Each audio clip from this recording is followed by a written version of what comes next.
नमस्कार मित्रांनो, किरण शिरतोळे ब्लॉगवर तुमचं स्वागत आहे। या बैलगाडा क्षेत्रामधील देव बकासूर या बैलाचे विक्रम एवढे मोठे आहेत की त्याचं विक्रम तोच मोडू शकतो। परंतु आता या चालू बैलगाडा शर्यत क्षेत्रामध्ये आपला सगळ्यांचा लाडका बकासूर, बाकीचे सुद्धा बैल आहेत जे खूप सारे फॅन्स आहेत त्या बैलांचे फॅन्स आहेत, परंतु बकासूर ते अजून आजपर्यंत कधी पळालेच नाहीत। आता का पळाले नाही हे माहीत नाही आपल्याला, परंतु या व्हिडिओच्या माध्यमातून हा व्हिडिओ जर त्यांच्या मालकांच्यापर्यंत जर गेला जाईल असं वाटते, त्यांनी खरंच हे बकासूरसोबत पैरे व्हावेत असं सगळ्या महाराष्ट्राला वाटते। कारण की हे बैल जरी बकासूरच्या विरोधात पळत असतील तरी मालकासाठी पळतात, कायम गुलालामध्ये असतात, कधी कधी एक नंबरसुद्धा असतो या बैलांचा। नक्की कोणते बैल आहेत सुरुवात करतोय आपण ह्या बैलगाडा क्षेत्रामधील सप्तहिंद केसरी असलेला भारत हा किरणप्पा शालगाव कालगावकर, उत्तम शेट गवळी यांचा हुकुमी एक्का। या बैलगाडा क्षेत्रामध्ये खूप असे विक्रम या बैलाच्या सुद्धा नावावरती आहेत। नक्कीच सप्तहिंद केसरी भारत आणि बकासूर ही जोडी सगळ्या महाराष्ट्राला बघायचे, नक्कीच कधी बघायला मिळेल हे माहीत नाही, परंतु तुम्हाला माहितीच आहे भारत आणि बकासूर ही जोडी कधी पळालीच नाही अजून। एखाद्या वेळेस पळाली असेल, पण मला नाही वाटत की पळाली म्हणून। मी जेव्हापासून बघतोय तेव्हापासून ही जोडी कधी पळालेली नाही आहे। नक्कीच मनाला वाटते की ही जोडी खरंच पळावी।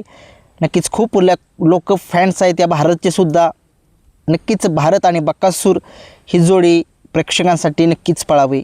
नेक्स्ट बैल आहे या बैलगाडा क्षेत्रामध्ये मोठ्या मैदानाचा मोठा वस्ताज असा हा सचिन चव्हाण वाई यांचा 81 रायफल आणि सिकंदर दोघेही हे बकासूरसोबत अजून तरी काही पळालेले नाही आहेत असं मला तर वाटते।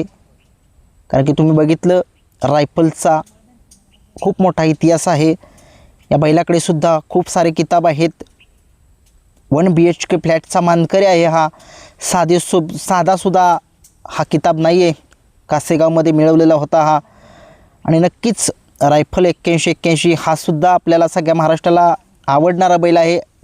सगळ्यांना आपल्या यूट्यूब फॅमिलीमध्ये सुद्धा खूप लोक आहेत रायफल 81चे फॅन्स। नक्कीच हा सुद्धा बकासूरसोबत नक्कीच दिसावा एक आगामी काळामध्ये लवकरच।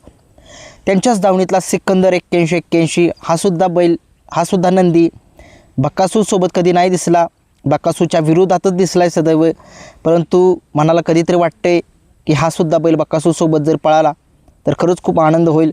नक्कीच ही सुद्धा इच्छा आहे बकासूर प्रेमींची। बाकीच्या म्हणजे मनाला असं वाटते की बकासूरसोबत हा सुद्धा बैल पळावा। अजून एक बैल आहे या बैलगाडा क्षेत्रामध्ये सप्तहिंद केसरी महान भारत केसरी असा हा सुंदर बॉस एकदा पळाला असेल असं वाटते मला, परंतु ही जोडी पळाली पाहिजे। या दोन्ही बैलांना खूप लोक मानतात, बकासूरला तर मानतात आणि सगळ्यात सुभाष तात्या मांगडे यांच्या सुंदरला सुद्धा लोक मानतात। कारण की हा सुद्धा एक बैलगाडा क्षेत्रामध्ये याचे सुद्धा खूप मोठे विक्रम आहेत। सप्तहिंद केसरीचा मान या सुंदरवरती आहे, सुंदरनं मिळवलेला आहे, आणि महान भारत केसरीचा जो मानकरी आहे तो सुद्धा मान त्याने मिळवलेला आहे। नक्कीच मनाला वाटते हा सुद्धा जोड मैदानामध्ये दिसावा प्रेक्षकांसाठी। आणि एक नेक्स्ट बैल आहे महान भारत केसरी हेमंत फुलरे साहिल प्रतिष्ठान द्वारली यांचा हरण्या 722। सगळ्या महाराष्ट्राला माहीत आहे हा हरण्या मुंबईमध्ये पब्लिकचं भिताड आहे। 3 फेऱ्याच्या मैदानामध्ये सुद्धा त्याचा दबदबा आहे। गाडी जरी कुठल्याही फाटी लावू द्या तरीही एक हाती सामना फिरवण्याची धमक या हरण्यामध्ये आहे। आणि नक्कीच बकासूर या बैलासोबत सुद्धा अजून पळालेलं नाही आहे, नक्कीच पळावा सगळ्या महाराष्ट्राला वाटते ही सुद्धा जोडी एकदा पळावी। नक्कीच बघूया ही जोडी कधी पळते।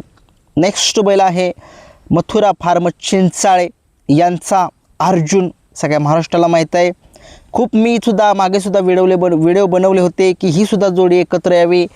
कारण सगळ्या महाराष्ट्राला माहीत आहे खूप लोक अर्जुन वरचे सुद्धा फॅन्स आहेत, कारण त्या बैलाकडे सुद्धा या बैलानेच बकासूरचा विजयरथ रोखला होता। सगळ्या महाराष्ट्राला माहीत आहे आता विजयरथ की कुठला की त्यांना माहीत आहे, जो बैल बकासूरला सेमीला हरवतो तो बैल कधी फायनल जिंकत नाही आहे असा एक टॅग होता। परंतु तो टॅग जो आहे तो या अर्जुननेच मोडून दाखवला होता. अर्जुनने बकासूरचा पराभव करत होता, सेमीला पराभव केला होता आणि फायनलमध्ये 1 नंबर मारलेला होता. असाच हा मथुरा फार्म चिंचाळे यांचा अर्जुन. आणि एक बैल आहे सगळ्या महाराष्ट्राला, तो बैल सदैव गुलालामध्ये दिसतो, परंतु अलीकडे त्याचा बॅड पेच चालू आहे. असा शाकीर भाई यांचा राजा, नक्कीच तो सुद्धा दिसावा किंवा सम्राट, दोघांपैकी एक सुद्धा बकासूरसोबत दिसावा असं सगळ्या महाराष्ट्राला वाटते. तुम्हाला काय वाटते तुम्हीसुद्धा कमेंट्समध्ये सांगा. आणि चिमण्या, अमित शेठ भाडे यांचा चिमण्या हा सुद्धा बकासूरसोबत दिसावा. नक्कीच हे होते टॉपचे बैल या बैलगाडा क्षेत्रामधील, जे बकासूरसोबत अजून तरी पळाले नाहीत, बकासूरच्या विरोधामध्ये पळाले आहेत. नक्कीच तुम्हालासुद्धा काय वाटतंय की हा बैल अजून बकासूरसोबत पळावा, त्यांनीसुद्धा मला नक्कीच कमेंट्समध्ये नक्कीच सांगा.